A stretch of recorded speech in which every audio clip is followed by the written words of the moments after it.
Hello students, once again I am here with your book The Spring Blossom textbook of General English of class 10th, lesson number 6, The New Player in the Team, and this is the part 2 of this lesson.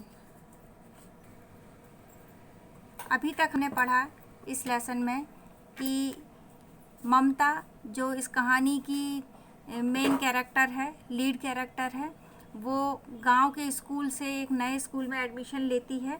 वहाँ पर basketball coach उसको select करते हैं basketball team के लिए।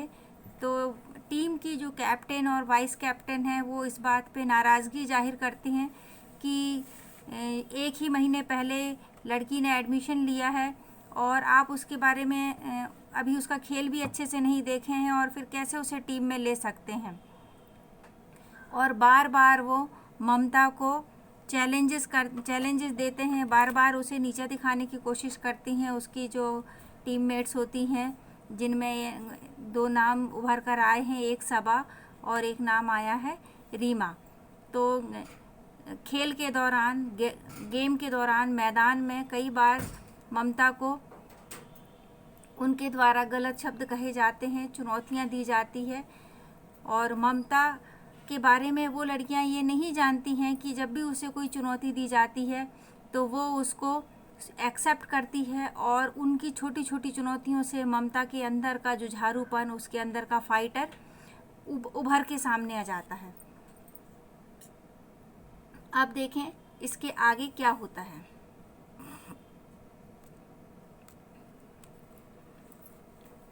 One month later, the school organized the annual sport meet. एक माह बाद स्कूल में एक वार्षिक खेलकूद प्रतियोगिता आयोजित की गई। स्पोर्ट मीट यानी खेलकूद प्रतियोगिता। Mamta wanted to participate in the 400 metre race. Mamta 400 metre race में भाग लेना चाहती थी। She was a fast runner. वह तेज धावक थी। फास्ट यानी तेज और रनर यानी धावक, दौड़ने वाली। She use to walk a long distance in her town. जब वो अपने शहर में थी, अपने गांव में थी, टाउन यानी ना गांव और ना बड़ा शहर, कस्बा बोल सकते हैं हम, तो वो लंबी दूरी तय किया करती थी पैदल चलकर। That had helped her develop strong leg muscles and good stamina. और लंबी दूरी की पैदल चलने के कारण उसके पैर स्ट्रॉन्ग हो गए, उसकी मसल्स मजबूत हो गई पैरों की, और एक अच्छा स्टेमिना यानी क्षमता डेवलप हो गई पैदल चलने की। On top of that she was also tall for her age. और सबसे बड़ी बात ये थी कि अपनी उम्र के अनुसार वो ज़्यादा लंबी थी। She would be competing against the school champion who had been winning the race for the past 3 years. अब वो अपने स्कूल चैम्पियन के अगेंस्ट खड़ी थी और जो स्कूल चैम्पियन पिछले 3 वर्षों से वह रेस जीत रही थी। Most girls laughed at her wish to win the race. अधिकतर लड़कियां उसकी इस इच्छा पर हंसने लगीं कि ये रेस जीतना चाहती है। After all Mamata had never before participated in a race. और बड़ी बात ये थी कि ममता ने इसके पहले कभी भी रेस में भाग नहीं लिया था। रेस यानी दौड़ की प्रतियोगिता, पार्टिसिपेट करना यानी भाग लेना। But she believed in her self. पर बड़ी बात, परंतु उसे अपने आप पर विश्वास था। बिलीव करना यानी विश्वास करना, हर सेल्फ यानी उसका खुद पर। She knew she could run well. वो जानती थी कि वो अच्छा दौड़ सकती है। It was just a matter of rigorous practice. ये सिर्फ एक कठिन अभ्यास की ही बात थी। प्रैक्टिस यानी अभ्यास, रिगरस यानी कठिनतम अभ्यास। And she wanted to win for a very strong reason. और वह जीतना चाहती थी, उसके पीछे एक बहुत ही स्ट्रॉन्ग कारण था, मजबूत कारण था। She felt that winning against the school champion would also help her somehow in her basketball game. वो ऐसा महसूस करती थी कि यदि स्कूल चैम्पियन के अगेंस्ट वो जीत जाती है, स्कूल चैम्पियन के साथ दौड़ने पर वो जीत जाती है, तो इससे उसकी बास्केटबॉल गेम में भी कुछ ना कुछ मदद होगी। So she started concentrating on her speed, तो उसने अपनी स्पीड पर कॉन्सेंट्रेट करना यानी ध्यान एकाग्र करना आरंभ कर दिया। When she exercised in the morning, जब वो सुबह मॉर्निंग में एक्सरसाइज करती थी, अब शारीरिक अभ्यास करती थी, तो उस समय उसने अपनी स्पीड पर ध्यान एकाग्र करना आरंभ कर दिया।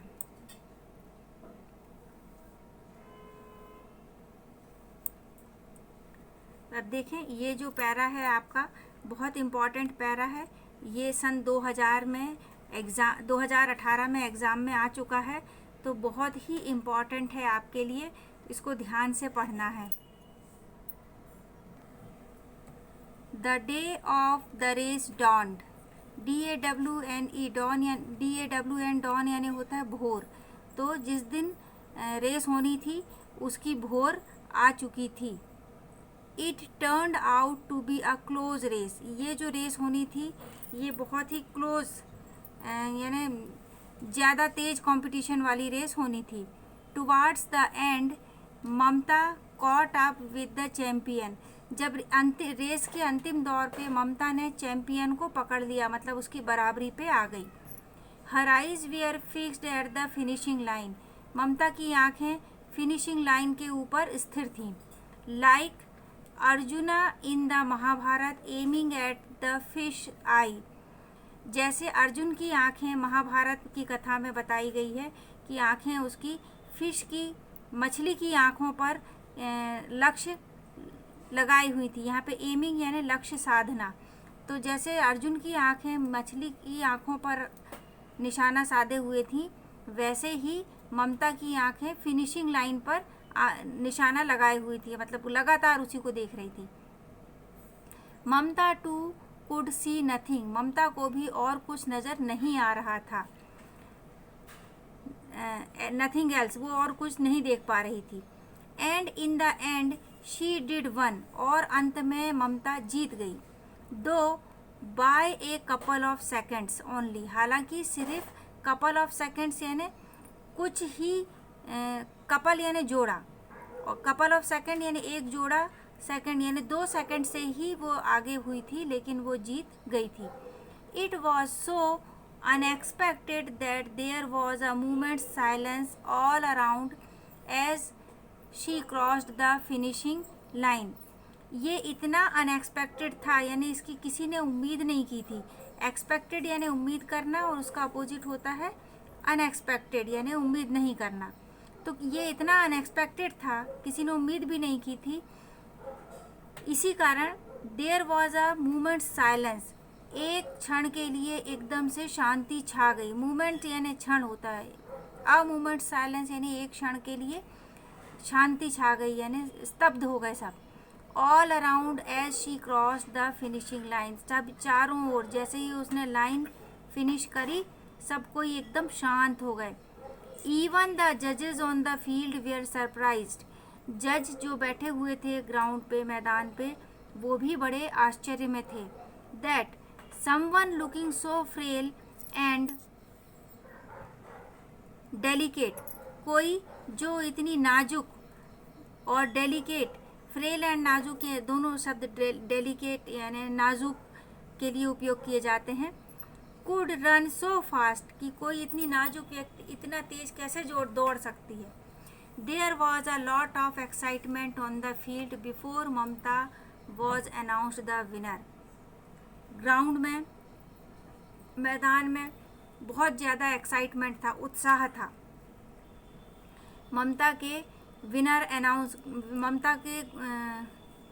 विजेता घोषित करने के पहले खेल के मैदान में बहुत ज़्यादा एक्साइटमेंट, उत्साह था। Come to the next page, देखिए यहाँ पे एक चित्र दिया हुआ है जिसमें एक लड़की है जिसके हाथ में बॉल है। तो ये वही लड़की है, कौन? ममता, जो पहले ही बताया गया है कि ममता की हाइट अपनी अन्य लड़कियों की तुलना में उसकी उम्र के हिसाब से ज़्यादा थी। तो देखें वो बास्केट के बहुत नज़दीक तक पहुंच के बॉल इजीली उस पर डाल सकती है ना। देखिए अब आगे क्या दिया है हमारे इसमें टेक्स्ट में।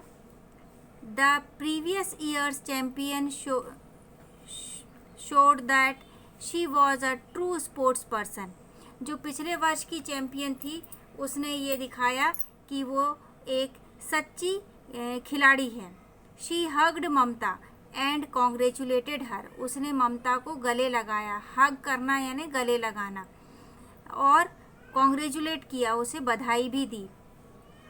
Then as Mamta received her prize she also got a standing ovation. जैसे ही ममता को प्राइज़ मिला, इनाम मिला जीत का, उसे सभी लोगों ने खड़े होकर स्टैंडिंग ओवेशन या खड़े होकर बधाई दी। It had taken Mamta just a few moment on the field to become a celebrity. इस बात ने, ममता के रेस जीतने ने कुछ ही क्षणों में उसे एक सेलिब्रिटी यानी एक प्रसिद्ध व्यक्ति बना दिया था। The race changed Mamata's image. Race के कारण ममता की जो स्कूल में छवि थी वो भी बदल गई थी। In the school she became very popular and even her teammates were now less hostile towards her. जो ममता इतनी पॉपुलर हो गई थी, पॉपुलर यानी प्रसिद्ध हो गई थी अपने स्कूल में, कि अब उसकी जो टीम की साथी थी वो भी अब उससे कम घृणा करती थी। This gave a massive boost to her confidence. इस चीज़ ने उसके कॉन्फिडेंस को एकदम से उछाल दिया, मतलब उसका कॉन्फिडेंस बहुत बढ़ गया। मैसिव यानी बहुत ज़्यादा, बूस्ट यानी उछाल होना, बढ़ जाना। Now Mamta wanted to play a major role in the match and win the inter-school trophy for her school more than anything else। अब ममता चाहती थी कि वो जो इंटर स्कूल ट्रॉफी चैम्पियनशिप हो रही है उसमें एक प्रमुख रोल अदा करे अपनी टीम की तरफ से, और सबसे ज़्यादा ये कि ट्रॉफी उसके स्कूल के लिए ही आए। इससे ज़्यादा ममता को और कुछ नहीं चाहिए था। She kept practising hard. वो कड़ी मेहनत करती रही, अभ्यास करती रही। प्रैक्टिस करना यानी अभ्यास, हार्ड यानी कड़ी। She proved to be excellent with passes and good at offence and defence. उसने अपने आप को प्रूव किया यानी साबित किया कि उसके पासेस यानी बॉल पास करने का तरीका जो है वो एक्सेलेंट है, सर्वश्रेष्ठ है। And good at offence and defence, और ऑफेंस यानी अगली टीम के खिलाड़ियों के प्रति आक्रामक रवैया भी है, और अपनी टीम का बचाव करने का तरीका भी, डिफेंस उसके पास है। तो ऑफेंस एंड डिफेंस ये एक दूसरे के अपोजिट वर्ड हैं। Being a fast runner she could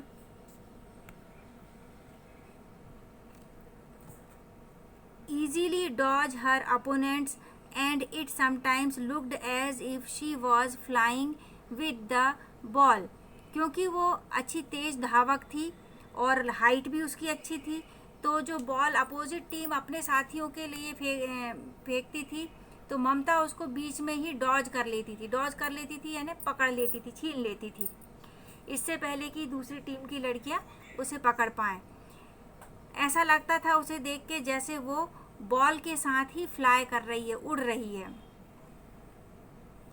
before anyone could catch up with her she have reached the basket and her shots too were perfect most of the time.